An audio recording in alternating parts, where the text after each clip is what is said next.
তো আল্লাহ বললেন, আফালা ইয়ানজুরুনা ইলাল ইবিলি কাইফা খুলিকাত। উটকে কিভাবে আমি তৈরি করলাম এটা একটু দেখতে পারে না ওরা? আরে উটের দিকে তাকালেই তো ওরা উটের মালিক আমি আল্লাহরে খুঁজে পাবে। উটের কথা আল্লাহ কেন বললেন?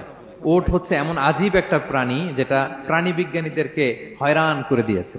আল্লাহু আকবার, আপনি অবাক হবেন উটের যে ফিচার আল্লাহ তাআলা দিয়েছেন। প্রাপ্তবয়স্ক একটা উট একসাথে 200 লিটার পানি খেয়ে ফেলতে পারে, এবং ওটের পেটের ভিতরে একটা স্পেশাল ওয়াটার চেম্বার আছে, ওই চেম্বারে রেখে দেয়, যখন লাগবে ওইখান থেকে নিয়ে নিয়ে বেঁচে থাকে। 1 মাস না খেয়ে বেঁচে থাকে কি করে? ওটের পিঠে দেখবেন একটা কুজ আছে, এই পুরো কুজটা হচ্ছে চর্বির আধার। ওটের যখন খাবার থাকে না মরুভূমিতে, মাসের পর মাস যখন চলে, ওই চর্বি থেকে এনার্জি নিয়ে সে মরুভূমিতে চলে, সে না খেয়েও বাঁচতে পারে। আমাদের চোখের মধ্যে যেমনি একটা পাপড়ি, এরকম এক পাপড়ি দিয়ে উটকে আল্লাহ বানায় নাই, ডবল লেয়ারের পাপড়ি দিয়েছে। কারণ মরুভূমির মধ্যে চলতে পথে লু হাওয়া থাকবে, মরুভূমির সাইমুম, বালুর ঝড়, এই ঝড় মোকাবেলার জন্য, লু হাওয়া মোকাবেলার জন্য ডবল লেয়ারের চোখের পর্দা। একটা পর্দা ফেলে রাখে আর একটা খুলে সে হাঁটতে থাকে, তার কিছুই হয় না। সুবহানাল্লাহ।